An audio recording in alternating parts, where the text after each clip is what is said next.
Leader of the opposition in the national assembly की seat 7 अगस्त से आगे खाली थी।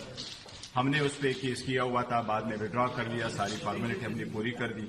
हमने नोटिफिकेशन के लिए कागजात भी जमा करवाए, फिर हमारी स्क्रूटनी भी हो गई है। 76 7A के हिसाब से हमने सारे डॉक्यूमेंटेशन स्पीकर साहब के सामने जमा कर दिए थे। कल नोटिफिकेशन होना था लेकिन कुछ मरूजी वजूहात की वजह से नहीं हुआ, आज स्पीकर साहब ने कर दिया था। फिर हमें असम्बली में बुलाया और अल्हम्दुलिल्लाह फाइनली महमूद खान अचकज़ई साहब का नोटिफिकेशन हो गया। ये एक बहुत अच्छा अमल है कि ये प्रोसेस आदो ये हमारा ही हक था और ये हमारा हक हमें मिल गया।